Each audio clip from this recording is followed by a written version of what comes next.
Line for at least 72 hours. The board is meeting by the use of Google Meets and telephone transmission, which allows two-way communication for members of the public during public comments. A recording of this meeting is being made and will be available to the public at a later date. The time now is 12:07, and I call this meeting to order. I'll now begin. Roll call. When I call your name, state present or here. Jackie Sustaita. Andrew Gonzalez. Dr. Jaime Rodriguez. Present. Coach Jesse Trevino. Present. Mr. Isidoro Nieto. Present. Mr. Mark de los Santos. And myself, Armando Cuellar. Let the record reflect that we have a quorum of board members in attendance. Item 3, public comments. There are none. We have none. Item 4, discussion and possible action for the board to consider approval of the board administrative committee's recommendation for the purchase of portable air cleaning units district-wide for use in classroom and larger areas, RFP number 21-03-22. Dr. Canales. Board of Trustees, good afternoon. We are recommending that you approve the recommendation of the Board Administrative Committee and award the purchase of 1,100 large portable air cleaning units, 500 to 2,000 CFM for classrooms, libraries, cafeterias, and gymnasiums to Texas Air Products from McAllen, Texas, with delivery of 272 units. So here's a timeline. The team worked with the company on the timeline. Here comes the timeline. 272 units by April 30th, 270 units by June 11th, 272 units by July 16th, and the final 284 units by July 30th, 2021. So due to the current situation regarding the coronavirus and our district's continuing concern for safety and students and staff, vendors were solicited for quotes on portable air cleaning units. This type of air cleaning device was pursued after extensive research of other means to clean the indoor air space. There was a timeline going back to August 2020, identifying some of the steps that have been taken. On March 28th, 2021, the school board approved to delegate a committee to review and make the final selection decision from the top 4 portable air cleaning units. The board administrative committee is comprised of 3 board of trustees members of the safety and security committee, the superintendent, 4 principals, and 5 district administrators. We did meet on March 10th, 2021, this committee to review and rank the top 4 air filtration units. And the committee did recommend the first one, the rank number 1 was Texas Air Products, again from McAllen, Texas. The unit cost is $1,590, and the total cost for 1,100 is $1,749,000. That was the top rank. You do have the table of what were of the ranking for your review as well. So the only thing we had updates on was the timeline. Mr. Sanchez is here, him and his team, along with Mr. Ahmed, who's online, talked to the vice president of this company. So if you have any questions. Mr. Andrew Gonzalez joined us at 12. Mr. Gonzalez, let the record reflect that Mr. Gonzalez has joined us at 12:09. Thank you, Coach. So, Mr. Sanchez, based on the timeline, we should get these units in by the start of the next school year? Yes, sir. By July 30, we should have all of them. Then we'll start with 272 in 7 weeks, then another 272 in 6 weeks, an additional 272 in 5 more weeks, and the final 284 2 weeks later, which is July 30. And this is because of just the production of Yeah, them? the production, yes. A lot of companies, school districts, cities, organizations are buying them, but they're having to make extra production. So the gentleman we spoke to says, I don't want to lie to you. It's going to take a while, but we can get you this many. And so he did check with the company that make the motors and everything. And so this is a good date that we can give you. Excuse me, President Guerra, Mr. De Los Santos did join at 12:10. 12:10, let the record reflect that Mr. Mark de los Santos has joined us at 12:10. Welcome.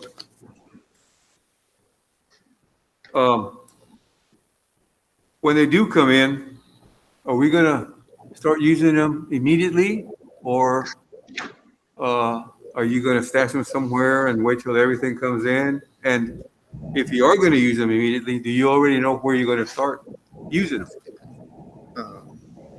Yes. As soon as we get them, we can distribute them. They're mainly for classrooms and the big spaces, like the gym, libraries, and cafeterias. So the classrooms, whenever they get here, the one that get here early, we can put them in classrooms. How we distribute them, we still need to decide how. Who's gonna get them first? Yes. But by the time we start school, we should have it. I think, Dr. Canales, I Yes, sir. think hereby, this first set of units that are going to be arriving on April the 30th, I don't know what's the most effective and fairest way to distribute those 272. And then, the next one should be into the summertime by then, but I don't think those will be as important. But I think these first set of 200 units, find the most effective and fairest way to distribute these amongst, maybe with campuses with the highest enrollment. That'll be something to look at. Yes, Mr. Smith, we would have to work on an equitable way to deliver them across the campuses that we have. Some factors that we could look at, we do have data on how many kids are in teachers' classrooms. And, the numbers are growing. We've been at about 2,300 most of this week.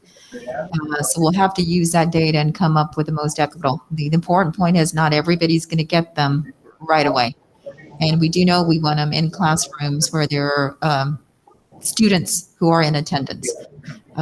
So we would have to do it that way. We know that our numbers are greater at the elementary schools, followed by the middle schools and followed by the high schools. But then we know we have to constantly be checking those numbers. They could change.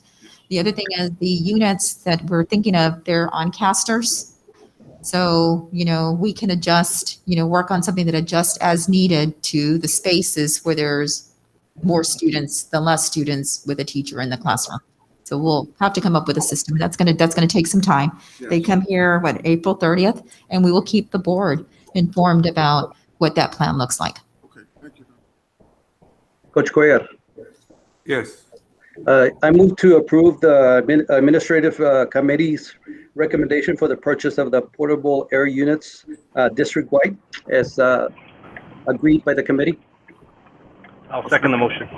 Okay, we have a motion by Mr. Nieto to approve and a second by Dr. Jaime Rodriguez to approve the Board Administrative Committee's recommendation of the purchase of the portable air units district-wide for use in the classrooms and larger areas, RFP number 21-03-22. Is there any further discussion?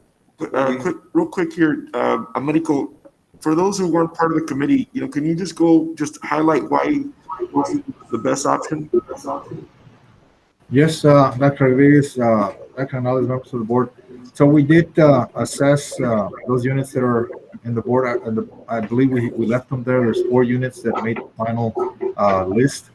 And because of the technology which is HEPA filtration, we received 13 total proposals, but most of the other units, or at least all of the other units, except for those, included some form of ionization or UV lighting technology, which we're not looking for at this time. And also, we're looking at sound levels, which is the primary concern as far as noise level in the classroom, to make sure that we don't disrupt or they don't disrupt the instruction, and that the teachers are able to use them to prevent them from turn them off and not use the equipment. So primarily that, and also the airflow rate, to make sure that we're trying to do about 4 air changes of the classroom space, volume of air per hour. So that's about anywhere from 12 to 15 minutes that we're targeting to clean out the entire space or the air in the space of the classroom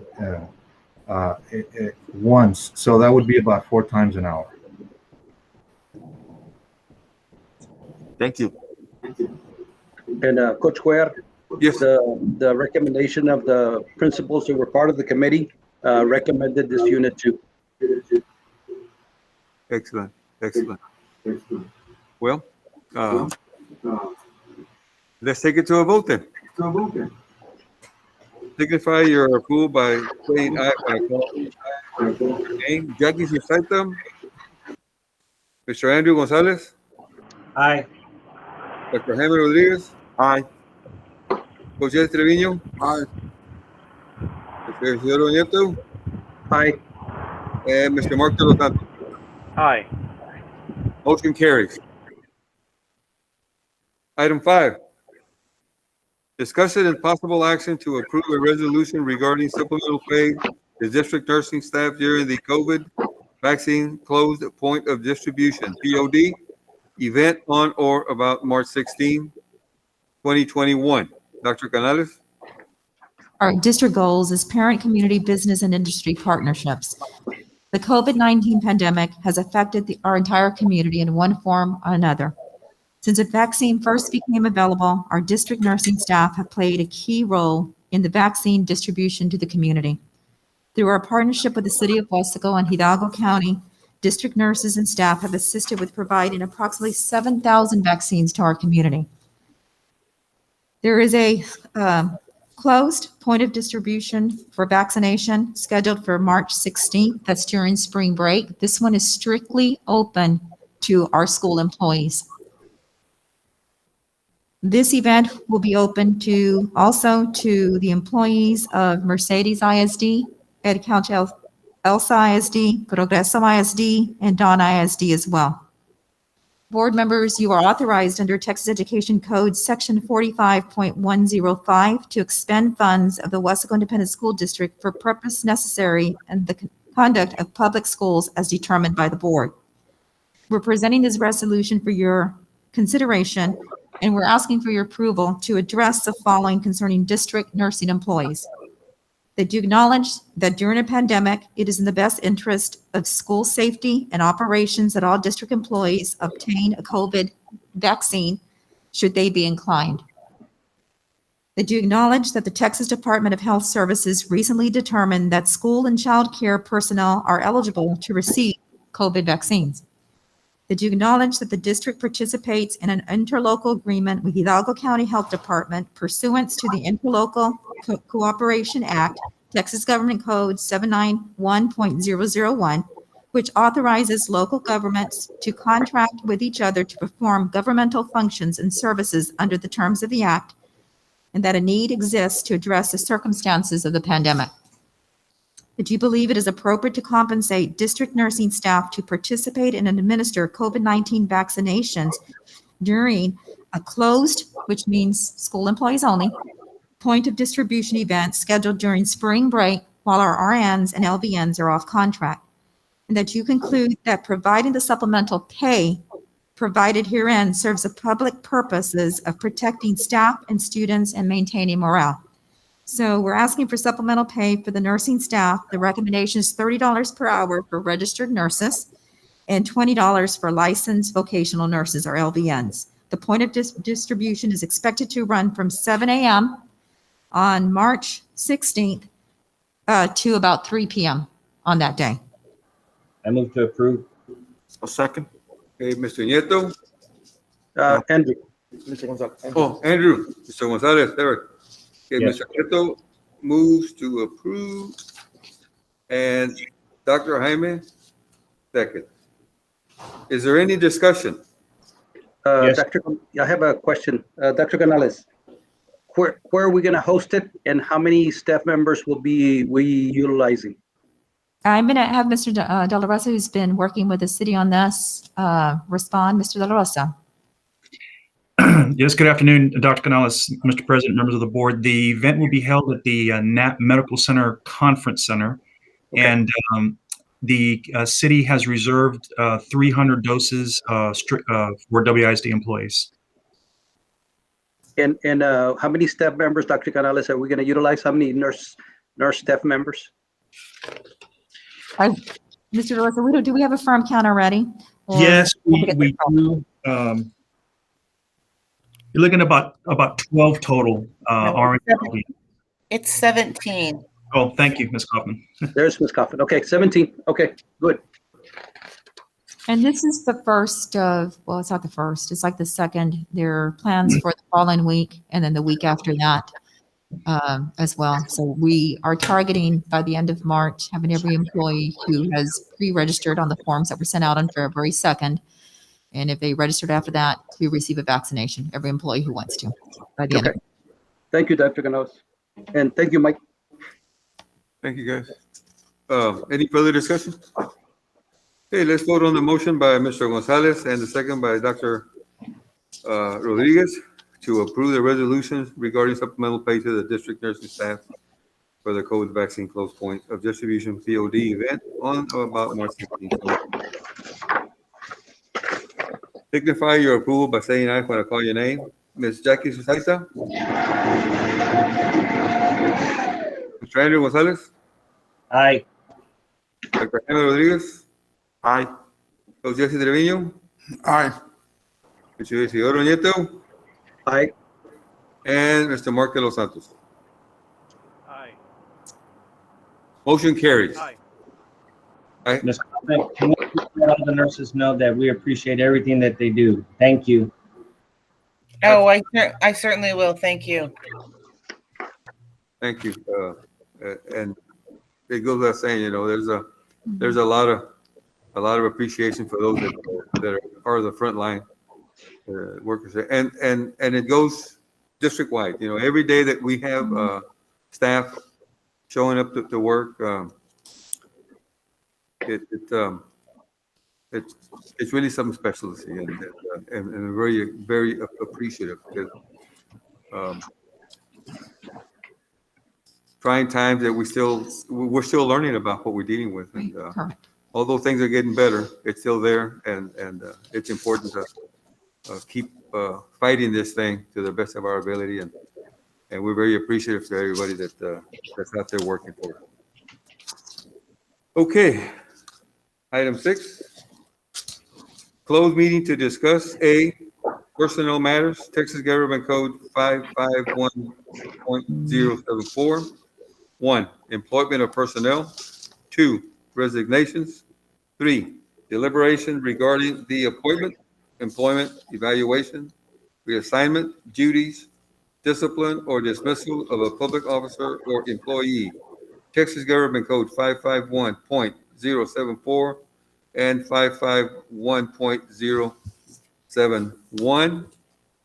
And B, consultation with attorney regarding A, pending or contemplated litigation. B, a settlement offer. Or C, a matter in which the duty of the attorney to the Weslaco ISD under the Texas disciplinary rules of professional conduct of the State Bar of Texas clearly conflicts with Chapter 551 of the Texas Government Code, Texas Government Code 551.071.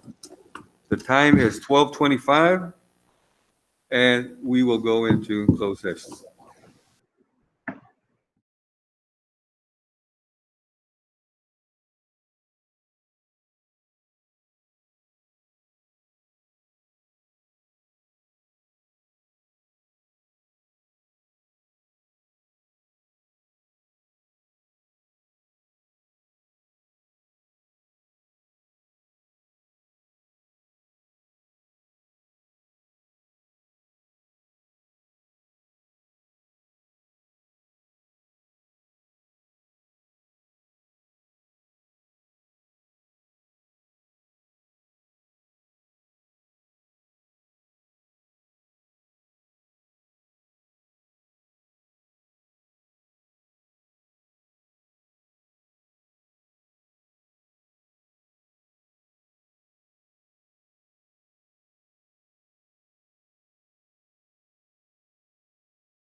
The time is 12:47.